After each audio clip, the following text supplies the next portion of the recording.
UDFന്റെ വിജയം സുനിശ്ചിതമാണ്. ഇവിടെ നടക്കുന്ന പോരാട്ടം എന്ന് പറയുന്നത് LDF വേഴ്സസ് UDF ആണ്. അല്ല, തെരഞ്ഞെടുപ്പിന്റെ തലേന്ന് പാർട്ടിയിൽ ചേർന്നിട്ടുള്ള ആളുകൾ പാർട്ടിയുടെ വക്താക്കളായിട്ട് ചർച്ചയിലൊക്കെ പങ്കെടുക്കുന്നുണ്ട്. അതൊന്നും നമ്മുടെ രാഷ്ട്രീയത്തിൽ പാടാത്ത കാര്യമൊന്നുമല്ലല്ലോ. ശ്രീ സന്ദീപ് വാര്യർ, ഇപ്പോ ഒരു ലാപ്പ് കഴിഞ്ഞു എന്ന് നമുക്ക് പറയാം. 4 സ്ഥാനാർത്ഥികളായിരിക്കുന്നു. ഇതിനെ ഒരു ചതുഷ്കോണ മത്സരമായിട്ടാണോ കോൺഗ്രസ് കാണുന്നത്, അതോ LDFും UDFും തമ്മിലുള്ള നേരിട്ടുള്ള മത്സരമായിട്ടോ? ഭരണവിരുദ്ധ വികാരം, വിലയിരുത്തൽ തുടങ്ങിയവ നിശ്ചയമായി ഉണ്ടാകും. അപ്പോൾ ഇവിടെ പി വി അൻവർ ഒരു പ്രതിപക്ഷ ശബ്ദമായിരുന്നു. ആ അർത്ഥത്തിൽ സർക്കാരിനെതിരെ കുറേ കാര്യങ്ങൾ അദ്ദേഹം ഉന്നയിക്കുകയും ചെയ്തിരുന്നു. അതിൻ്റെ അഡ്വാൻറ്റേജ് അൻവറിനായിരിക്കുമോ? അങ്ങനെയാണെങ്കിൽ ഭരണവിരുദ്ധ വോട്ടുകൾ നെടുകെ പിളരുമോ? എങ്ങനെയാണ് കോൺഗ്രസ് ഈ സൂക്ഷ്മ പരിശോധന കഴിഞ്ഞ് ആരൊക്കെയാണ് അംഗത്തിന് റെഡി ആയിരിക്കുന്നത് എന്ന് മനസ്സിലാവുന്ന വേളയിൽ പറയുന്നത് കാണുന്നത്? അഭിലാഷ്, നിലമ്പൂരിലെ ഉപതെരഞ്ഞെടുപ്പ് ഉണ്ടാകാനിടയായ സാഹചര്യം എന്ന് പറയുന്നത് LDFിനകത്തുണ്ടായിട്ടുള്ള പൊട്ടിത്തെറിയാണ്. മുഖ്യമന്ത്രി പിണറായി വിജയനെ സ്വന്തം പിതാവിനെ പോലെയാണെന്ന് വിശേഷിപ്പിച്ച് 15 വർഷക്കാലത്തോളം CPMുമായി ചേർന്ന് നടന്നിരുന്ന CPMന്റെ സൈബർ കടന്നലുകൾക്ക് അവരുടെ രാജകുമാരനായിരുന്ന, അവരുടെ ഏറ്റവും പ്രിയപ്പെട്ടവനായിരുന്ന ഒരാൾ ഒരു സുപ്രഭാതത്തിൽ CPMുമായി ഇടഞ്ഞ് പിണറായി വിജയനുമായി പിണങ്ങി അദ്ദേഹത്തിൻ്റെ മരുമകനെതിരെയും മകൾക്കെതിരെയും ഒക്കെ വലിയ ആരോപണങ്ങൾ ഉന്നയിച്ച് ആ LDF വളയത്തിൽ നിന്ന് പുറത്തിറങ്ങി LDFന്റെ റിബലായിട്ട് മത്സരിക്കുന്ന, LDFന് റിബലായി മത്സരിക്കുന്ന ഒരു തെരഞ്ഞെടുപ്പാണ് നടക്കുന്നത്. LDF ബന്ധം അദ്ദേഹം ഉപേക്ഷിച്ചിട്ട് 7-8 മാസമായി. LDF റിബൽ എന്ന് എങ്ങനെ വിളിക്കാൻ കഴിയും? എന്ന് മാത്രമല്ല, അതിനുശേഷം അദ്ദേഹം UDF പാളയത്തിലായിരുന്നു. UDF നേതാക്കളുടെ വലിയ പിന്തുണ അദ്ദേഹം അറസ്റ്റിലായ സമയത്തുണ്ടായിരുന്നു. UDFൽ എടുക്കാൻ വേണ്ടിയിട്ടുള്ള ആപ്ലിക്കേഷൻ കൊടുത്ത് അദ്ദേഹം കാത്തിരിക്കുകയായിരുന്നു. അപ്പോൾ എങ്ങനെയാണ് അദ്ദേഹത്തെ റിബൽ എന്ന് വിളിക്കുക? LDF റിബലാണല്ലോ. കാരണം അദ്ദേഹം രാജിവെച്ചത് കൊണ്ടാണല്ലോ തെരഞ്ഞെടുപ്പ് ഉണ്ടായത്. അദ്ദേഹം രാജിവെക്കാണ്ടായ സാഹചര്യം LDFനകത്ത പൊട്ടിത്തെറിയാണല്ലോ. LDFനകത്ത് നിന്ന് ഒരാൾ പൊട്ടിത്തെറിച്ച് പുറത്ത് വന്ന് അതിന്റെ ഭാഗമായിട്ടുണ്ടായ തെരഞ്ഞെടുപ്പായി അദ്ദേഹം മത്സരിക്കുന്നു. അദ്ദേഹം UDFന്റെ ഭാഗമായിട്ടല്ല മത്സരിക്കുന്നത്, അദ്ദേഹം സ്വതന്ത്രനായിട്ടാണ് മത്സരിക്കുന്നത്. സ്വാഭാവികമായിട്ട് അദ്ദേഹം LDF റിബലാണ്. LDF കഴിഞ്ഞ തവണ അദ്ദേഹം LDF പിന്തുണയിൽ LDFന്റെ സ്ഥാനാർത്ഥിയായി, ഇടതുപക്ഷ സ്ഥാനാർത്ഥിയായി മത്സരിച്ച് 2 തവണ വിജയിച്ചിട്ടുള്ളയാളാണ്. സ്വാഭാവികമായിട്ടും അദ്ദേഹം LDF റിബലാണ്. അങ്ങനെയാണ് സാമാന്യനെ രാഷ്ട്രീയം മനസ്സിലാക്കുന്ന എല്ലാ ആളുകളും മനസ്സിലാക്കേണ്ടത്.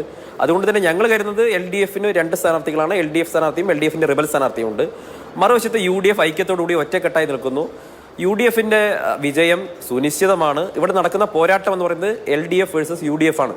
ഈ സർക്കാരിന്റെ കഴിഞ്ഞ 9 വർഷക്കാലത്തെ പ്രവർത്തന പരാജയം, ജനവിരുദ്ധ നയങ്ങൾ, അഴിമതികൾ, കൊള്ളകൾ, കെടുകാര്യസ്ഥത, ഇതെല്ലാം തീർച്ചയായിട്ടും നിലമ്പൂരിലെ തെരുവുകളിൽ ഞങ്ങൾ വിചാരണ ചെയ്യും. ഇവിടുത്തെ ആഭ്യന്തര വകുപ്പിനെ ഉപയോഗിച്ചുകൊണ്ട് നടത്തുന്ന ക്രിമിനൽ പ്രവർത്തനങ്ങൾ, നരേന്ദ്രമോദി സർക്കാരിനോട് ചേർന്നതുകൊണ്ട് RSSനേക്കാൾ വലിയ RSS ഭക്തി കാണിക്കുന്ന പിണറായി വിജയന്റെ പ്രവർത്തനങ്ങൾ, ഇതെല്ലാം നിലമ്പൂരിൽ തീർച്ചയായിട്ടും വിചാരണ ചെയ്യപ്പെടും. BJPക്ക് അനുകൂലമായി നിലപാടുകൾ എടുക്കുന്ന LDFന്റെ ജനവിരുദ്ധ നയങ്ങൾ തീർച്ചയായിട്ടും നിലമ്പൂരിൽ വലിയ ചർച്ചയാകും. അതുകൊണ്ട് തന്നെ ഈ പോരാട്ടം എന്ന് പറയുന്നത് വളരെ സ്ട്രെയിറ്റ് ആയിട്ടുള്ള പോരാട്ടമാണ്. LDF UDF തെരഞ്ഞെടുപ്പ് പോരാട്ടമാണ് നടക്കുന്നത്. നോക്കൂ, പാലക്കാട് തെരഞ്ഞെടുപ്പ് പോരാട്ടം നടന്നപ്പോൾ ഞങ്ങൾ പറഞ്ഞിരുന്നല്ലോ, ഇത് UDF BJP പോരാട്ടമാണ് എന്ന് പറഞ്ഞിരുന്നു. പക്ഷേ ഇവിടുത്തെ സാഹചര്യം വ്യത്യസ്തമാണ്. ഇവിടെ മറ്റൊരു തരത്തിലുള്ള സ്റ്റേക്ക് ഹോൾഡേഴ്സിനും ഇവിടെ യാതൊരു പ്രസക്തിയുമില്ല. പിന്നെ നോമിനേഷൻ ആർക്കും കൊടുക്കാം, നോമിനേഷൻ എത്ര പാർട്ടിക്കാർക്കും കൊടുക്കാം. നിരവധി പാർട്ടിക്കാർ, ഫ്രിഞ്ച് എലിമെന്റ്സിനെ പോലെയുള്ള ആളുകളൊക്കെ നോമിനേഷൻ കൊടുത്തിട്ടുണ്ടാകാം.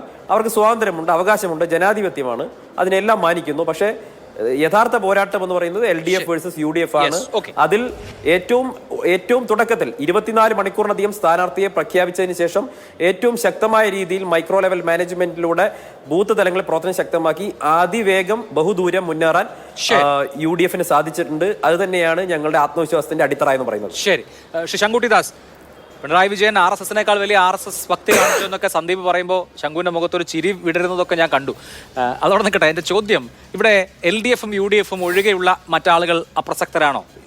BJP ഒരു ലോ പ്രൊഫൈൽ മത്സരത്തിനാണോ തയ്യാറെടുക്കുന്നത്? ചേലക്കരയിലും അതുപോലെ തന്നെ പാലക്കാടും ഒക്കെ കണ്ടതുപോലെയുള്ള വീറും വാശിയൊന്നും എന്തായാലും ഗ്രൗണ്ടിൽ പ്രകടമല്ല. നാട്ടുകാരൊക്കെ സ്ഥാനാർത്ഥി എവിടെ എന്ന് ചോദിച്ച് ബുദ്ധിമുട്ടിച്ചപ്പോൾ ഒരു സ്ഥാനാർത്ഥിയെ നിർത്തി നോമിനേഷൻ കൊടുത്തു എന്നുള്ളതിനപ്പുറത്ത് നിങ്ങൾ സീരിയസ് ആയി കാണാത്ത ഒരു മത്സരമാണോ? കരക്കിരുന്ന് കളി കാണുകയാണോ? നമുക്ക് അങ്ങയുടെ ആരോപണം ശരിയാവുമായിരുന്നു, ഞങ്ങൾ ആരെങ്കിലുമാണ് അവിടെ മത്സരിപ്പിച്ചതെങ്കിൽ. ശരിയാണ്, ഈ തെരഞ്ഞെടുപ്പിനെ സംബന്ധിച്ച് ഞങ്ങൾക്ക് ഒരു അഭിപ്രായം ഉണ്ടായിരുന്നു. തെരഞ്ഞെടുപ്പിനെ സംബന്ധിക്കുന്ന ഒരു പാർട്ടിയുടെ നിലപാടും ആ തെരഞ്ഞെടുപ്പിൽ സ്വീകരിക്കുന്ന സമീപനം രണ്ടാണ്. ഈ തെരഞ്ഞെടുപ്പ് ഒരു അനാവശ്യമായിട്ടുള്ള തെരഞ്ഞെടുപ്പാണ്. ഇത് നിലമ്പൂരിലെ ജനങ്ങൾക്ക് മേലെ അനാവശ്യമായിട്ട് അടിച്ചേൽപ്പിച്ചിട്ടുള്ള തെരഞ്ഞെടുപ്പാണ്. ഈ തെരഞ്ഞെടുപ്പിന്റെ ഫലം കേരളത്തിന്റെ രാഷ്ട്രീയ ഭൂമികയെ ഏതെങ്കിലും നിലയിൽ മാറ്റം വരുത്തുന്നില്ല. അത് 2 മുന്നണികളുടെ അംഗസംഖ്യയെയോ നിലവിലുള്ള സർക്കാരിന്റെ തുടർച്ചയെയോ ഒന്നും അത് ബാധിക്കുന്നില്ല. അനാവശ്യമായി ജനങ്ങളുടെ നികുതി പണം ചെലവഴിക്കുന്ന ഒരു അകാരണമായിട്ടുള്ള തെരഞ്ഞെടുപ്പാണ് ഇത് എന്നൊരു നിലപാട് BJPക്ക് ഉണ്ടായിരുന്നു. പക്ഷെ അങ്ങനെ ഒരു തെരഞ്ഞെടുപ്പിൽ സ്വീകരിക്കേണ്ട സമീപനം എന്താണ്? അത് രണ്ടാമത്തെ രണ്ടാമത്തെ ഘട്ടമാണ്. ഞങ്ങൾ ഈ തെരഞ്ഞെടുപ്പിൽ മത്സരിക്കേണ്ട എന്നല്ല തീരുമാനിച്ചത്, ഞങ്ങൾ ഈ തെരഞ്ഞെടുപ്പിൽ മത്സരിക്കണം. കാരണം ഈ തെരഞ്ഞെടുപ്പിൽ മത്സരിക്കാതിരുന്നു കഴിഞ്ഞാൽ ഞങ്ങൾക്ക് അവിടെ വോട്ടുകളുണ്ട്. ഞങ്ങൾക്ക് ഈ കഴിഞ്ഞ ലോക്സഭാ തെരഞ്ഞെടുപ്പിലാണെങ്കിൽ 17,500 വോട്ടുകളുണ്ട്, കഴിഞ്ഞ നിയമസഭാ തെരഞ്ഞെടുപ്പിലാണെങ്കിൽ 8,500 വോട്ടുകളുണ്ട്. 10,000-ന് മുകളിൽ വോട്ടുകൾ ഞങ്ങൾക്ക് അവിടെയുണ്ട്. ഞങ്ങളുടെ വോട്ടുകൾ ഈ രണ്ടുപേർക്ക് കൊടുക്കാൻ ഞങ്ങൾ തയ്യാറല്ല. ഞങ്ങൾ മത്സരിക്കാതിരുന്നു കഴിഞ്ഞാൽ ഇതിൽ ആര് ജയിച്ചാലും BJP അവർക്ക് വോട്ട് കച്ചവടം നടത്തി, അവർക്ക് വോട്ട് മറിച്ചു കൊടുത്തു എന്നൊരു ആക്ഷേപം ഉണ്ടാവും. BJPയുടെ സംഘടനാ സംവിധാനം ഒരു തെരഞ്ഞെടുപ്പ് കാലത്ത് തീരെ പ്രവർത്തിക്കാതിരുന്നു കഴിഞ്ഞാൽ ഒരുപാട് കാലം കൊണ്ട് ആർജിച്ചെടുത്തിട്ടുള്ള സംവിധാനം അവിടെ നഷ്ടപ്പെടുന്ന സാഹചര്യം ഉണ്ടാവും. ഇന്ന് ജനങ്ങൾക്കിടയിലേക്ക് ഇറങ്ങാനും പ്രത്യയശാസ്ത്രപരമായിട്ടുള്ള പ്രചരണം നടത്താനുള്ള ഏറ്റവും നല്ല അവസരമായിട്ട് തെരഞ്ഞെടുപ്പ് ഉപയോഗിക്കാതിരിക്കുക എന്ന് പറയുന്നത് ശരിയല്ല. അതുകൊണ്ട് ഞങ്ങൾ തെരഞ്ഞെടുപ്പിൽ മത്സരിക്കാൻ തീരുമാനിച്ചു. ഞങ്ങൾ സ്ഥാനാർത്ഥിയെ നിർത്തുമ്പോൾ ഞങ്ങൾ മുന്നണിക്ക് ഒരു സ്ഥാനാർത്ഥിയെ കൊടുക്കുകയോ പൊതുസമ്മതനായിട്ടുള്ള സ്വതന്ത്രരെ നിർത്തുകയല്ല ചെയ്തത്. BJP ചിഹ്നത്തിൽ ഞങ്ങൾ ഒരു സ്ഥാനാർത്ഥിയെ കൊണ്ടുവന്നു. ഏറ്റവും ശക്തനായ നിലവിലെ നിലമ്പൂരിലെ സാഹചര്യം BJP ചിഹ്നത്തിൽ ഏറ്റവും കൂടുതൽ സ്ഥാനാർത്ഥിയെ നിർത്തി എന്നുള്ളത് ശരി തന്നെ. നോമിനേഷൻ കൊടുക്കുന്ന അന്ന് രാവിലെയാണ് പുള്ളി BJP ആയത്. അതുവരെ BJP എന്ന് പറഞ്ഞാൽ പുള്ളിക്ക് വിദൂരത്തിലുള്ള എന്തോ ഒരു കാര്യമായിരുന്നു. അല്ല, തെരഞ്ഞെടുപ്പിന്റെ തലേന്ന് പാർട്ടിയിൽ ചേർന്നിട്ടുള്ള ആളുകൾ പാർട്ടിയുടെ വക്താക്കളായിട്ട് ചർച്ചയിലൊക്കെ പങ്കെടുക്കുന്നുണ്ട്. അതൊന്നും നമ്മുടെ രാഷ്ട്രീയത്തിൽ പാടാത്ത കാര്യമൊന്നുമല്ലല്ലോ. അദ്ദേഹത്തിന് അന്നാണ് BJP ആണ് ശരിയായിട്ടുള്ള ഓപ്ഷൻ, മറ്റത്രയും കാലം പ്രവർത്തിച്ചിരുന്ന ഓപ്ഷനുകൾ ശരിയല്ലെന്ന് അദ്ദേഹത്തിന് തോന്നി. അദ്ദേഹത്തിന്റെ നിലമ്പൂരിലെ സ്റ്റാൻഡിങ് എന്താണെന്നുള്ളതല്ലേ ചോദ്യം. അദ്ദേഹം കേരള കോൺഗ്രസിന്റെ വളരെ ശക്തനായിട്ടൊരു നേതാവായിരുന്നു. കേരള കോൺഗ്രസ് ബിയുടെ സംസ്ഥാന സമിതി അംഗമായിരുന്നു. കേരള കോൺഗ്രസ് ജോസഫിൽ ദീർഘകാലം പ്രവർത്തിച്ചിട്ടുള്ള പരിചയം അദ്ദേഹത്തിനുണ്ട്. കേരള കോൺഗ്രസിന്റെ, അതായത് ഈ പറയുന്ന നിലമ്പൂരിലുള്ള ചുങ്കത്തറ എന്ന് പറയുന്ന പ്രദേശം ഏതാണ്ട് 18% ക്രിസ്ത്യൻ പോപ്പുലേഷനുള്ള സ്ഥലമാണ് നിലമ്പൂര്.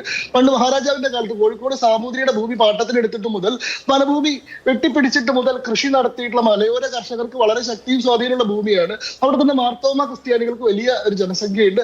ആ മാർത്തോമ ക്രിസ്ത്യൻ സമുദായത്തിലെ വളരെ പ്രബലനായിട്ടുള്ള നേതാവ് കൂടിയാണ് അദ്ദേഹം. രാഷ്ട്രീയ പ്രവർത്തകൻ മാത്രമല്ല, അതൊരു സമുദായ പ്രവർത്തകനാണ്. അദ്ദേഹം മാർത്തോമയുടെ സ്റ്റേറ്റ് സഭാ കൗൺസിൽ അംഗമാണ്. അവിടുത്തെ ചുങ്കത്തറയിലെ മാർത്തോമ പള്ളിയുടെ വൈസ് പ്രസിഡന്റ് ആണ്. അദ്ദേഹത്തിന്റെ ഭാര്യ അവിടുത്തെ മാർത്തോമ ഹയർ സെക്കൻഡറി സ്കൂളിലെ റിട്ടയർഡ് പ്രിൻസിപ്പൾ ആണ്. അത് വലിയൊരു വിഭാഗത്തിന് മുകളിൽ സ്വാധീനമുള്ള ആളാണ്. ഞാൻ ഈ ചർച്ചയിൽ തന്നെ പറയാം, എനിക്ക് തിരുത്തിക്കോട്ടെ, ഈ പറയുന്ന PV അൻവർ ആയിക്കോട്ടെ, ആര്യാടൻ മുഹമ്മദ് ആയിക്കോട്ടെ, നാമനിർദ്ദേശ പത്രിക സമർപ്പിച്ചു കഴിഞ്ഞാൽ ആദ്യം പോയി കാണുന്ന 10 ആളുകളിൽ ഞങ്ങളുടെ സ്ഥാനാർത്ഥിയായിട്ടുള്ള മോഹൻ ജോർജ് ഉണ്ടായിരുന്നു. അപ്പൊ അത്രയും ശക്തിയും സ്വാധീനവും ഉള്ള ഒരാളാണ് അദ്ദേഹം. അങ്ങനെ ഒരാളെ ഞങ്ങൾ BJP ഫോൾഡിലേക്ക് കൊണ്ടുവന്നു. അദ്ദേഹത്തെ നിർത്തിക്കൊണ്ട് BJPയുടെ സിറ്റിംഗ് വോട്ടുകൾ, BJPയുടെ അവിടെയുള്ള 15,000-ഓളം വോട്ടുകളും അതിന് പുറമേക്കുള്ള വലിയൊരു ജനസംഖ്യയായിട്ടുള്ള അവിടുത്തെ മലയോര വലിയ ഒരു ജനസംഖ്യ എന്നൊക്കെയുള്ളത് എത്രമാത്രം വസ്തുതാപരമാണെന്ന് അറിയില്ല. 15-16% ക്രിസ്ത്യൻ പോപ്പുലേഷൻ ഉണ്ട്. അതിൽ തന്നെ റോമൻ കത്തോലിക്കരാണ് കൂടുതൽ. ശരിയാണ്, ചുങ്കത്തറ മാർത്തോമ കോളേജും അതിന് ചുറ്റുപാടുള്ള ഒരു കമ്മ്യൂണിറ്റി എന്നുണ്ട്. പക്ഷേ അത് നമ്മൾ ന്യൂമറിക്കലായി നോക്കിയാൽ താങ്കൾ പറയുന്ന പോലെ ശംഖു വളരെ വലിയ അല്ല, ചെറു ന്യൂനപക്ഷമാണ്. ഇനിയിപ്പോ മാർത്തോമക്കാരെല്ലാവരും NDAക്ക് വോട്ട് ചെയ്താൽ പോലും നിങ്ങളുടെ സ്ഥാനാർത്ഥി ജയിക്കില്ല.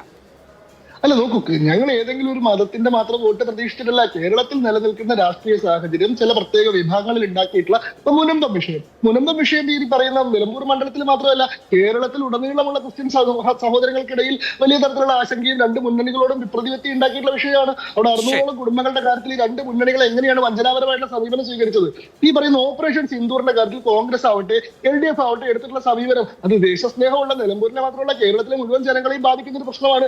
നിലവിലുള്ള നിലമ്പൂരിന്റെ വികസന മുരടിപ്പിന്റെ കാര്യം, 30 കൊല്ലമായിട്ട് പണി തീരാത്ത ബൈപ്പാസ് റോഡിന്റെ കാര്യം, തീർച്ചയായിട്ടും അങ്ങനെയൊക്കെയുള്ള വിഷയങ്ങൾ തെരഞ്ഞെടുപ്പിൽ വരും എന്ന് BJP കാണുന്നു. അഡ്വാൻറ്റേജ് ഉണ്ടാവും. സന്ദീപ് വാര്യർ ഇപ്പോൾ ഈ ചർച്ചയിൽ തൃണമൂൽ കോൺഗ്രസിന്റെ പ്രധാനപ്പെട്ട നേതാവ് ഹംസ പറക്കാട്ട് വ്യക്തമാക്കിയ ഒരു കാര്യം, ഞങ്ങൾ മത്സരിക്കുന്നത് പിണറായി സത്തിനെതിരെയാണ്. അതായത് സംസ്ഥാന സർക്കാരിനെതിരെ അഭിപ്രായമുള്ള ആളുകൾ, ഈ സർക്കാരിന് വിരുദ്ധാഭിപ്രായമുള്ള ആളുകൾ ഞങ്ങളുടെ സ്ഥാനാർത്ഥിക്ക് വോട്ട് ചെയ്യണം. പിണറായി വിജയനെ ഒരു പാഠം പഠിപ്പിക്കണമെങ്കിൽ, അല്ലെങ്കിൽ സംസ്ഥാനം ഭരിക്കുന്ന CPM-നെ ഒരു പാഠം പഠിപ്പിക്കണമെങ്കിൽ PV അൻവർ MLA ആവണം. PV അൻവറിന്റെ പട്ടികയിൽ വോട്ട് വീണം. ഈ ക്യാമ്പയിൻ നടത്തി കഴിഞ്ഞാൽ എന്താ സംഭവിക്കുക?